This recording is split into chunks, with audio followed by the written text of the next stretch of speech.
बिस्मिल्लाहिर्रहमानिर्रहीम। अस्सलाम वालेकुम। आज़ाद कश्मीर में भारतीय एक्शन कमेटी का भुरकस कैसे निकला, रावलाकोट के मरकज़ी बाज़ार पर क्या बीती, दोनों तरफ से हिलाकतों की गिनती क्या है और पीटीआई का सोशल मीडिया किस तरह राह की ज़बान बोल रहा है और गिलगित के इलेक्शन में अंदाज़े गलत साबित हुए, पीपल्स पार्टी जीत गई। कहानी ये गर्दिश कर रही है कि जरदारी से कुछ मामला तय पा गए हैं और साथ ही ये खबर भी आई है कि कौमी असम्बली का बजट इजलास एक मरतबा फिर मुलतवी कर दिया गया है। ईरान और इसराइल के दरमियान दो तरफा बमबारी का सिलसिला एक ही दिन के बाद सदर ट्रंप ने रुकवा दिया, लेकिन इस झड़प में किसका कितना नुकसान हुआ और ईरान के सबसे बड़े जनरल वाहदी की हिलाकत की खबरें आ रही हैं। तो नाज़रीन, आगाज़ करते हैं आज़ाद कश्मीर में जो सानहा हुआ वो आपने मुलाहजा किया, उसकी खबरें आपने देखी कि 4 पुलिस वाले और एक रेंजर्स एहलकार को शहीद किया गया। एक पुलिस वाले को लाठियां मार मार कर शहीद करने के बाद बीजेपी के कारकुनों ने, बीजेपी मतलब ये भाई भारतीय एक्शन पार्टी, बीजेपी एक ही चीज़ है, तो भारतीय एक्शन पार्टी ने उसकी लाश पर लाठियां बरसाई और उसको ठुड्डे मारे और ये उन्होंने किया। लेकिन फिर उसके बाद अमन हो गया, रावलाकोट खाली करा लिया गया इन दहशतगर्दों से, वहाँ हालात ज़िंदगी मामूल पर आ गए और बाकी सारे आज़ाद कश्मीर में भी मामलात ठीक हो गए। तमाम बंद रास्ते खुलवा दिए गए, बहुत सारे लोग इनके पकड़े गए और कुछ तो ऐसे पकड़े गए कि वो भेस बदल कर निकलना चाह रहे थे, लेकिन वो भी पकड़ लिए गए। लेकिन जो मेन मुजरिम है शौकत मीर, दहशतगर्दों का चीफ, और मौलवी उमर नज़ीर भारती, मौलवी मेहरान शैतान, इन तीनों में से कोई एक भी नहीं पकड़ा गया। ये किसकी नाअहली है? अच्छा, मामला दो बड़े पुरतशद्दद वाक़यात पेश आए और दोनों वाक़यात की ज़िम्मेदारी भारतीय एक्शन पार्टी पर है, क्योंकि ये दोनों हमले यकतरफा थे और दोनों हमले इसी पार्टी ने किए। पहला हमला रावलाकोट के कंबाइंड सिविल एंड मिलिट्री अस्पताल जो था उस पर किया गया और वहाँ एक पुलिस वाले को शहीद किया गया, कुछ को ज़ख्मी किया गया। लेकिन फिर जब वहाँ कानून नाफज करने वाले इदारे पहुँचे और जितने भी वहाँ उस वक्त मौजूद थे सारे के सारे धर लिए गए और कुछ ने वहाँ नकाब ओढ़ कर भागने की कोशिश की कि हम ख़वातीन हैं या हम मरीज़ हैं, कुछ स्ट्रेचर पर लेटा हुआ है। लेकिन उनकी मुखबरी, उनकी रिपोर्टिंग आवाम की तरफ से, शहरियों की तरफ से हो चुकी थी कि ये लोग हैं जिन्होंने हमले किए, उन सबको पकड़ लिया गया। और उसी रात फिर बड़ा सानहा जो हुआ वो रावलाकोट के मेन बाज़ार में हुआ। रावलाकोट के मेन बाज़ार में इनका जुलूस था, कुछ 1400-1500 लोग थे और वो पुलिस पर पथराव भी कर रहे थे, फ़ौज के ख़िलाफ़, पाकिस्तान के ख़िलाफ़ नारे भी लगा रहे थे। लेकिन सिक्योरिटी दस्ते उनसे एक ख़ास फासले पर थे, वो आगे नहीं बढ़ रहे थे। उन्होंने कोई गोली नहीं चलाई, उन्होंने कोई लाठी चार्ज नहीं किया, वो खामोशी से ये नारे और बकवास सुनते रहे और जो मुजाहिरीन थे उन्होंने कुछ हमले किए, इन पर पथराव वगैरह किया और ये पीछे हटे।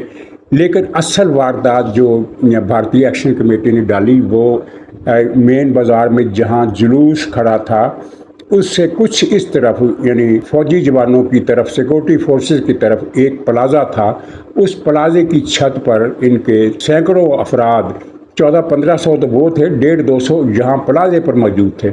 इन अफराद ने सिक्योरिटी फोर्सेस पर निशाना लेकर फायरिंग की, जिसके नतीजे में 3 जवान शहीद हो गए, पुलिस के और एक रेंजर्स एहलकार। वो जो एक पुलिस वाला शहीद हुआ अस्पताल में वो उससे अलग है। 4 यहाँ, यानी कुल 5 की नफरी बताई जाती है जिसने शहादत पाई और फिर इसमें 20 से ज़्यादा सिक्योरिटी एहलकार ज़ख्मी हो गए पथराव से भी, लेकिन ज़्यादातर को गोलियां मारी गई। यानी 12 से ज़्यादा या कम से कम 14 लोग थे जिनके बारे में ये इतला है कि फ़ौजी जवान या सिक्योरिटी रेंजर के, पुलिस के, ये 14 जवान थे जिनको गोलियां लगी, जो शहीद हुए उनसे हटकर। यानी 20 से ज़्यादा जो ज़ख्मी हुए हैं उनमें 14 वो हैं जिनको गोलियां मारी गई।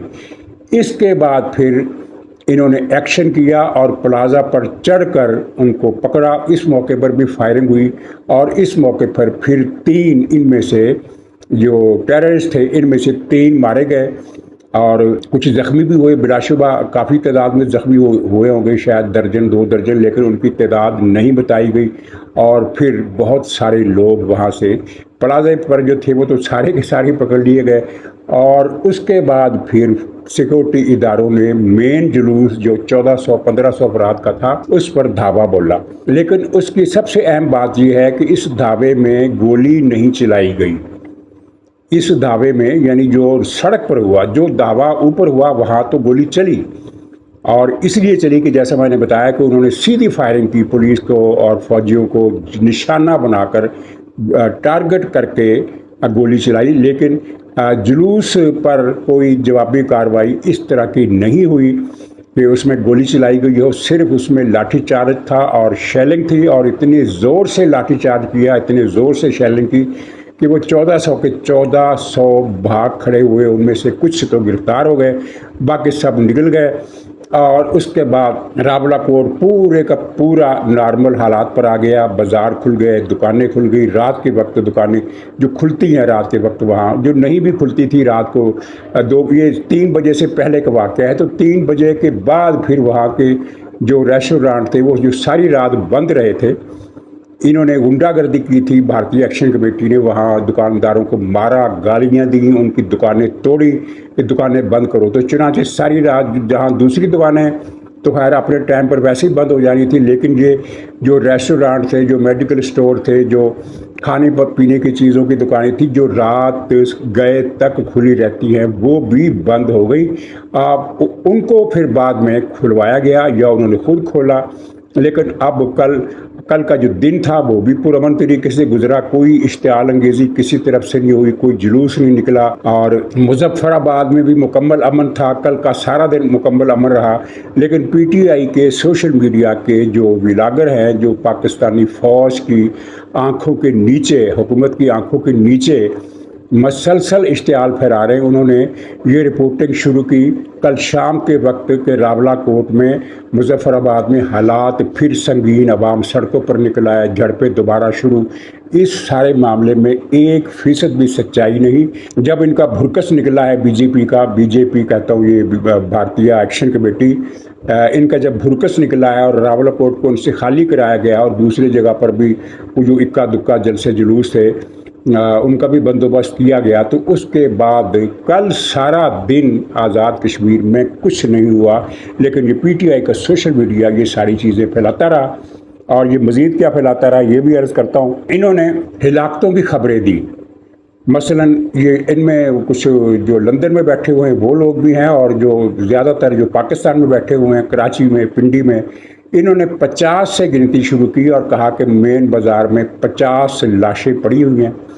اس کے بعد انہوں نے گنتی 100 کر دی، پھر 150 کر دی، پھر 200 کر دی، پھر 250-300 کر دی، پھر 400 کر دی، اور آخری گنتی جو انہوں نے کی وہ 500، بلکہ 500 کے بعد 500 سے بھی زیادہ والی گنتی بھی انہوں نے نشر کی کہ اتنی لاشیں وہاں گری ہے، اور جو بازار ہے وہ لاشوں سے اٹا پڑا ہے، پورا بازار لاشوں سے بھرا ہوا ہے۔ بھئی اگر لاشوں سے بھرا ہوا بازار ہے تو اس کی کوئی فلم دکھاؤ۔ نیٹ بند ہے آزاد کشمیر کا، موبائل کیمرے تو بند نہیں ہیں، موبائل کیمروں سے ان کی فوٹو کھینچو کہ یہ دیکھو راولا کوٹ کا مین بازار، اور یہاں لاشیں ڈھیر لگے ہوئے لاشوں کے، تو وہ فلم لے کر آؤ۔ آزاد کشمیر کوئی بہت دور کا علاقہ نہیں ہے، مظفر آباد، میر پور، راولا کوٹ یہ سارے کے سارے پنجاب سے بہت نزدیک ہے، پنڈی سے، گجرات سے، جہلم سے، کسی بھی رستے سے یہ پنجاب آئیں، 50 میل کا سفر کر کے، 100 میل کا سفر کر کے، اور یہاں آ کر انٹرنیٹ پر وہ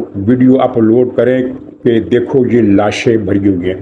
اچھا، پھر جب یہ جھوٹ نہیں چلا ان سے، تو پھر ان کا ایک امریکہ میں بیٹھا ہوا آدمی ہے، اس نے کہا کہ سینکڑوں لاشیں ٹرکوں پر لاد کر جنگلوں میں دفن کی گئی ہے، یعنی جو بازار میں لاشوں کے ڈھیر لگے ہوئے تھے اب وہ صاف کر دیے اور لاشوں کو ٹرکوں پر لاد کر جنگلوں میں لے جائے گئے۔ آزاد کشمیر کوئی بہت بڑا علاقہ نہیں ہے، گنجان آباد علاقہ ہے، وہاں جنگل بھی اتنے پھیلے ہوئے نہیں ہیں यानी आबादी से खाली जंगल इतने फैले हुए नहीं है कि दूर दूर तो कोई आबादी ना हो, जंगलों में भी आबादी है। छोटा सा रकबा है और 50 लाख से ज़्यादा आबादी है जो उस छोटे से रकबे में आबाद है। वहाँ 2 मील आप जंगल में नहीं चल सकते जहाँ आबादी ना हो। तो हर जंगल में आबादी है, लोग घूमते हैं, फिरते हैं, आते जाते हैं। और फिर ये जो इनकी मफरूर क़यादत है भारतीय एक्शन कमेटी की, जितने भी लीडर इनके हैं मफरूर हैं और कुछ इनके हार्डकोर गुरिल्ले भी मफरूर है, वो सब के सब इन जंगलों में छुपे हुए हैं। तो वही कोई फिल्म बनाकर भेज दें कि जनाब यहाँ लाशें दफन की जा रही है, सैकड़ों लाशें दफन करने के लिए बहुत बड़े बड़े गड्ढे। मैं खैर इसमें ऐसे दलीलें दे रहा हूँ, ये बेकार की बात है, सारा झूठ है। अच्छा, ये नंबर 1। नंबर 2, ये पीटीआई का सोशल मीडिया रा की ज़बान बोल रहा है, जो इंडिया के चैनल ज़बान बोल रहे हैं वही ये भी बोल रहे हैं।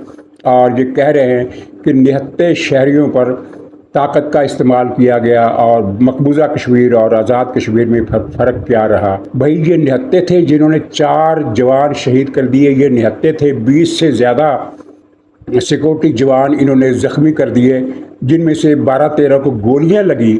ये निहत्ते थे।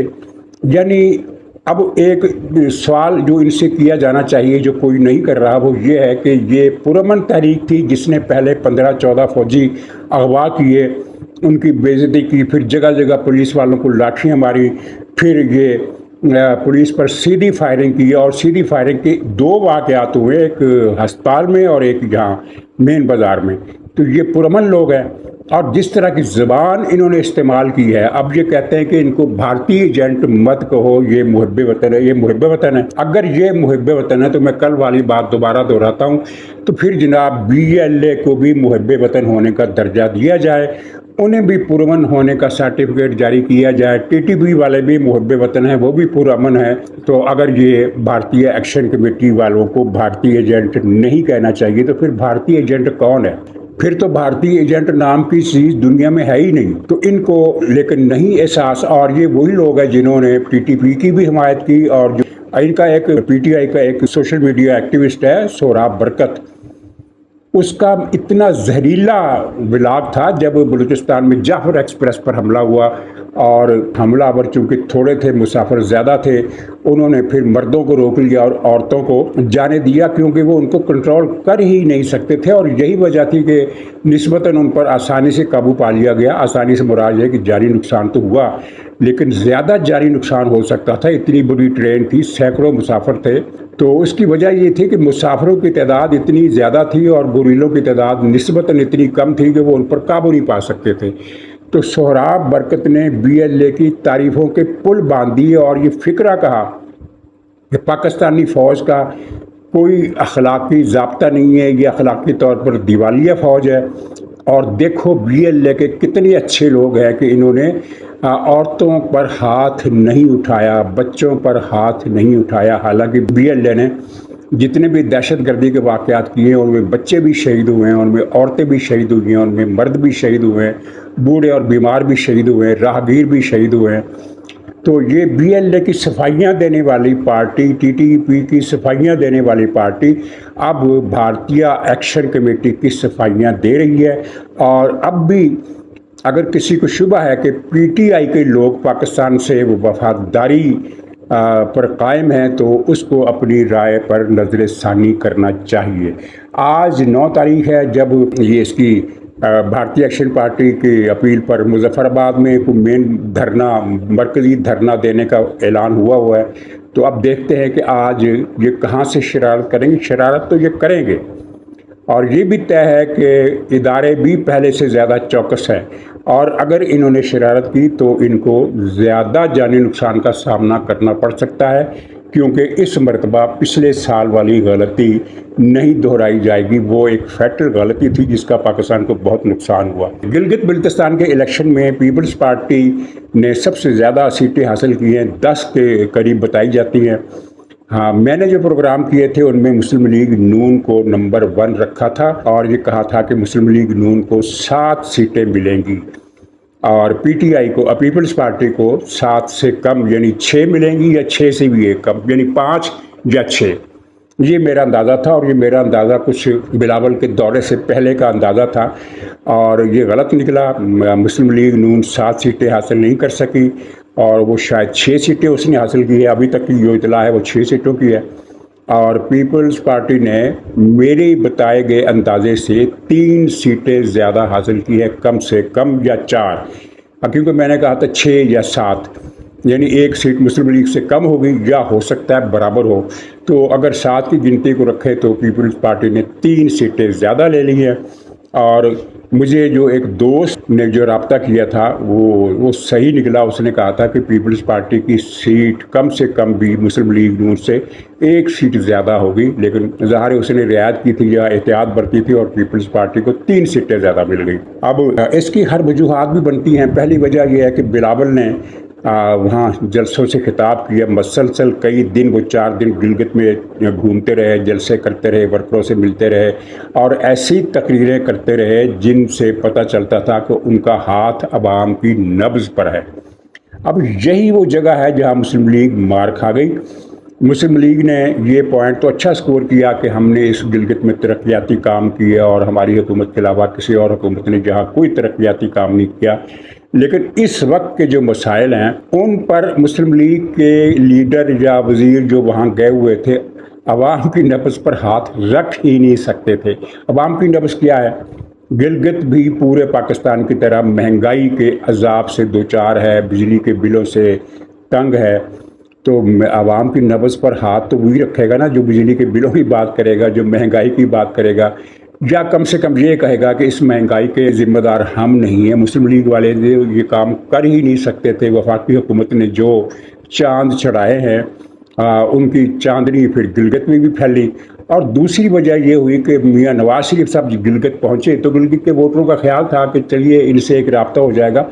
ये हर जगह के वोटरों की नफ्सियात होती है। पार्टी के जो कट्टर हामी होते हैं उनके अलावा लोग, आम लोगों की मैं बात कर रहा हूँ, उनकी ये नफ्सियात होती है कि वो मुख्तलिफ लीडरों को सुनना और देखना चाहते हैं। तो उनका एक ख्याल था कि मियाँ साहब भी खिताब करेंगे, कई शहरों से खिताब करेंगे, चलिए बहुत ज़्यादा नहीं, 4-5 जलसों से तो वो खिताब करेंगे। और ये ख्याल मुस्लिम लीग के हामी लोगों को भी था। लेकिन मियाँ साहब ने एक जलसा किया और उसके बाद वो चले गए जिनीवा। ज़ाहिर है जो न्यूट्रल वोटर है वो इस पर उसने बुरा मनाया, और ये लाशौरी तौर पर उनमें ये ख्याल आया कि मियाँ साहब के नज़दीक हमारी गिलगित वालों की अहमियत इतनी ही है कि उनसे एक जलसा किया और काम निपटा दिया।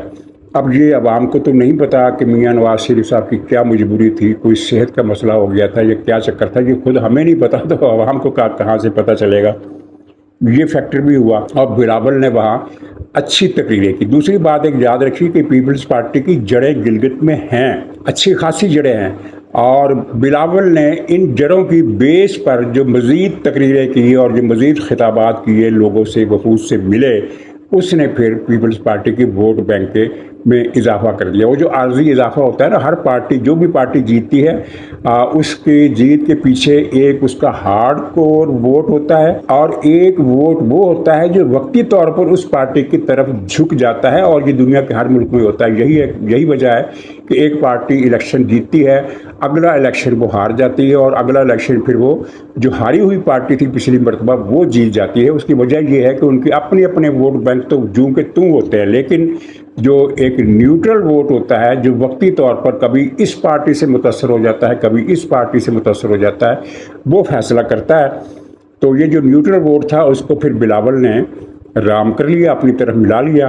तो मुस्लिम लीग ने जो 5-6 सीटें हासिल की हैं, ये माजी के तरक्याती कामों की वजह से हासिल की हैं, वरना जो मौजूदा वफाकी हुकूमत की कारकर्दगी है, उसके पेश नज़र तो कहा जा सकता है कि मुस्लिम लीग ने एक अजीम फतह हासिल की है।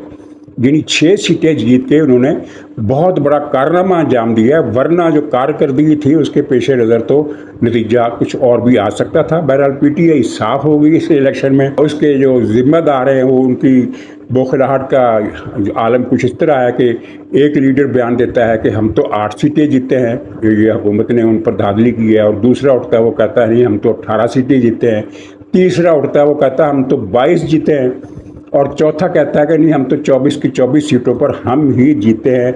इन्होंने फार्म 47 के 7 का हिंसा मिटा कर उसे 5 से बदल दिया और फार्म 47 को 45 बना दिया। अच्छा, अब ये एक थ्योरी चल रही है कि दरअसल जरदारी साहब ने कहा था कि अगर आपने 28वीं तरमीम मंजूर करवानी है तो गिलगित और आज़ाद कश्मीर की दोनों की हुकूमतें मुझे दो, मैं दस्तखत कर दूंगा। तो चुनाचे फिर इलेक्शन में पीपल्स पार्टी की जीत का रास्ता हमवार किया गया। ये खबर कौन फैला रहे हैं? ये पीटीआई के हामी फैला रहे हैं, सोशल मीडिया पर भी फैला रहे हैं और क्या कहते हैं वो मेन स्ट्रीम इलेक्ट्रॉनिक मीडिया पर भी उनके हामी एंकर या उनके जो गेस्ट स्पीकर होते हैं वो आकर यही बातें कर रहे हैं। पीपल्स पार्टी जेन्युइन जीती है। असल में ये थ्योरी देकर वो ये बता रहे हैं पीटीआई के लोग कि जीत तो हम रहे थे, लेकिन 28वीं तरमीम की वजह से फ़ौज ने फिर हमें हरवा दिया और पीपल्स पार्टी को जितवा दिया। एक्चुअली पीपल्स पार्टी वहाँ सचमुच जीती है। वहाँ किसी स्टेशन पर धांधली का कोई सबूत पीटीआई वाले फराहम नहीं कर सके। और दूसरी बात यह है कि अगर वो 28वीं तरमीम पर मान गए हैं, सौदेबाजी हो गई है, फ़ौज ने उनको सौदा दे दिया है, तो फिर ये कौमी असम्बली का इजलास, बजट इजलास जो कल होना था वो क्यों मुलतवी हुआ? वजह यह है कि बजट पर इख्तिलाफात दूर नहीं हो सके। बहुत सारी चीज़ों पर इत्तफाक राय हो गया है। मसलन वफाकी हुकूमत ने ये उनको यकीन दिलाया है कि नए सूबे हम नहीं बनाएंगे और ये भी यकीन दिलाया है कि कराची को इस्लामाबाद का मोहल्ला, इस्लामाबाद की कॉलोनी नहीं बनाया जाएगा, कराची सिंध ही का हिस्सा रहेगा। ये 2-3 चीज़ें पीपल्स पार्टी ने मनवा ली हैं। लेकिन जहाँ बात फंसी हुई है वो है सूबों के महासिल, वही NFC वार्ड में सूबों का हिस्सा कम करने की जो तजवीज़ है वो उस पर भी इत्तफाक राय हो गया कि सूबों का हिस्सा ब्लैक एंड वाइट में कम नहीं किया जाएगा, लेकिन NFC वार्ड में बजट में कोई दूसरी तरमीमात के ज़रिए सूबों से कोई 17-18 खरब रुपए लेने का फ़ैसला किया है वफाकी हुकूमत ने और पीपल्स पार्टी इस पर नहीं मान रही, यानी कि तनाज़ा कायम है। चुनाचे ये सौदेबाजी वाली कहानी तो इसका झूठ पहले ही साबित था। इस इजलास के इल्तवा से तो अब इनके मुंह बंद हो गए। आखिर में नाज़रीन, ईरान और इसराइल की झड़प, यानी बैरूत पर इसराइल ने बमबारी की। इस बमबारी से पहले ईरान ने कहा था कि अगर अब बैरूत पर हमला हुआ तो हम इसराइल पर हमला करेंगे। इसराइल ने इस वार्निंग को नज़रअंदाज किया और जनूबी बैरूत में अंदाहिया के इलाके में बड़ी शदीद बमबारी की और हिजबुल्लाह के बहुत सारे लीडर मार दिए। ख़बर तो इसके सरबराह नईम कासिम की भी आई थी, लेकिन वो गैर मुसद्दक़ा ख़बर थी और इसकी अभी तक न तस्दीक हो सकी है ना ही इसकी तरदीद हुई है। तो ईरान ने फिर जवाब में इसराइल पर हमला कर दिया। ये हमला, एक तो इन्होंने ईरान वालों ने जो मिज़ाइल भेजे उनकी तादाद 20 थी, बैलिस्टिक मिज़ाइल 20 की तादाद में भेजे गए कुछ ड्रोन, और एक इनका जो हदफ था वो था सहराए नजफ, जिसको सहराए नक़ब भी कहते हैं, जनूबी इसराइल में वहाँ एक मुतैम का अड्डा है। वो उस अड्डे को, फ़ौजी अड्डे को इन्होंने हिट किया, लेकिन वो हिट नहीं हुआ। मिज़ाइल रास्ते में पहले ही रोक लिए गए। एक हमला ईरान ने किया मगरबी किनारे में यहूदी सेटलर्स की एक बस्ती पर, वहाँ जाकर मिज़ाइल गिरे, लेकिन वहाँ कितना नुकसान हुआ उसकी कोई खबर इधर उधर से नहीं आ सकी। इसराइली हुकूमत ने खामोशी इख्तियार की है और कोई ज़रिया नहीं है जो ये रिपोर्ट दे सके सवाए फ़लस्तीनी अथॉरिटी के कि जहाँ कितना नुकसान हुआ। तीसरा हमला इन्होंने किया तल अवीव पर और कई इमारतें मिज़ाइलों की जद में आईं और तबाह भी हुई, जुज़वी तौर पर या कुल्ली तौर पर। लेकिन कितने लोग मरे उसकी भी कोई तफसील इसराइली हुकूमत ने जारी नहीं की। शायद आज या कल तक कुछ तफसील आ जाए। इसके जवाब में इसराइल ने ईरान के 8-9 शहरों पर हमला किया, जिनमें तेहरान भी शामिल था, जिनमें कर्ज भी शामिल था, इस्फहान भी शामिल था, शिराज का एयरपोर्ट भी तबाह कर दिया। लेकिन सबसे ज़्यादा जो इसराइल ने बड़ी कार्रवाइयाँ की वो 2 थी। शिराज एयरपोर्ट को तो तबाह करना कोई इतना बड़ा वाक़या नहीं है, निस्बतन एक छोटा एयरपोर्ट था और वो फ़ौजी एयरपोर्ट था भी नहीं। लेकिन 2 बड़े हमले हुए। एक तो जनूबी साहली इलाका जो है वहाँ एक शहर है महा शहर, ये है उसी इलाके में जहाँ बू शहर है।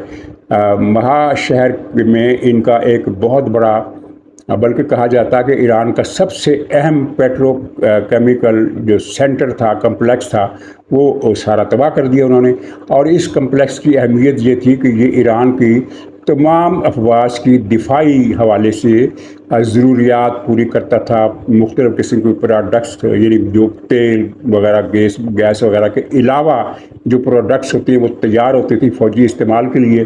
ایک تو یہ تباہ کر دیا ہے، اور دوسرا ان کا ایک اور جگہ پر یہ تہران کے قریب ایک ڈیفنس فضائی ڈیفنس کا اڈا جہاں ریڈار بھی تھے، اور جہاں ریڈار سے زیادہ وہ جو SU-300 ایک اینٹی میزائل سسٹم ہوتا ہے، میزائل ڈیفنس سسٹم ہوتا ہے، وہ انہوں نے تباہ کر دیا.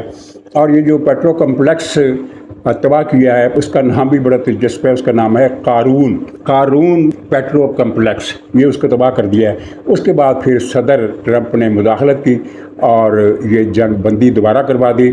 ورنہ ایران کا یہ اعلان آیا تھا، اور اسی طرح کا اعلان اسرائیل نے بھی کیا تھا. ایران نے کہا تھا کہ ہم اسرائیل پر 1 ہفتہ بمباری کریں گے، یعنی 6 دن انہوں نے مزید بمباری کرنی تھی. اسرائیل نے جواب دیا یا پریس کو بتایا کہ ہم ایران پر کئی دن تک حملہ کریں گے.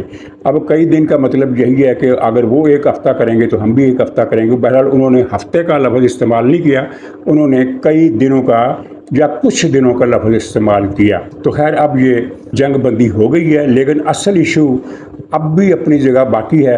ہاں، اس جنگ میں کہا جاتا ہے ہر طرف سے یہ خبریں آئی ہیں، لیکن ایران کی حکومت کی طرف سے ابھی تک اس کی تردید نہیں آئی، اور نہ ہی کوئی مصدقہ خبر اور کسی ذریعے سے آئی ہے. لیکن آئی ہر طرف سے ہے کہ جو پاسداران انقلاب کا چیف ہے جنرل واحدی، وہ مارا گیا ہے.